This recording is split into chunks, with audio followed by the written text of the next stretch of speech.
নমস্কার বন্ধুরা, এখানে আমি খেসারির ডাল আর কয়েকটা কাঁচা লঙ্কা নিয়েছি। খেসারির ডাল অনেকক্ষণ আগে ভিজিয়ে রেখে দিয়েছি, পিষে নেব। তারপর এখানে পেঁয়াজ কুচি কেটে নিয়েছি।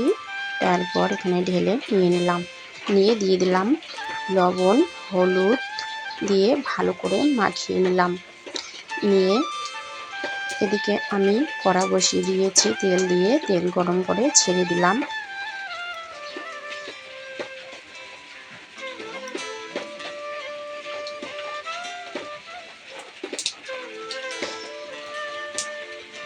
দিয়ে সব উল্টে পাল্টে লাল লাল করে ভেজে নামিয়ে নিলাম। তারপর আদা, পেঁয়াজ আর লঙ্কা আমি পিষে নিয়ে নেব। এদিকে ডাঁটা আলু কেটে ধুয়ে রেখে দিয়েছি। ওই তেলের মধ্যে দিয়ে দেব গোটা জিরে, দিয়ে দিলাম কেটে ধুয়ে রাখা ডাঁটা আলু।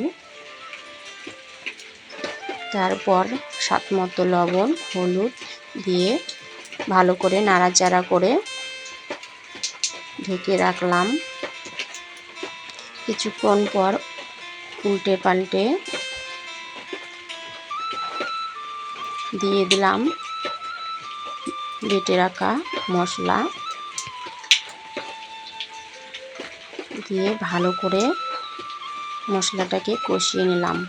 নিয়ে পরিমাণ মতো জল ঢেলে দিলাম। দিয়ে ঝোল ফুটে গেছে, কয়েকটা আমি ভেজে রাখা বড়া দিয়ে দিলাম।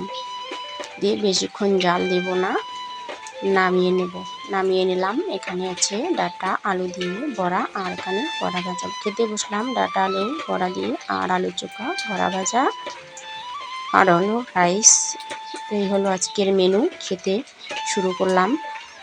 ভিডিওটি ভালো লাগলে like, comment, share and subscribe করবেন। ফিরে আসবো পরের ভিডিওতে। টাটা।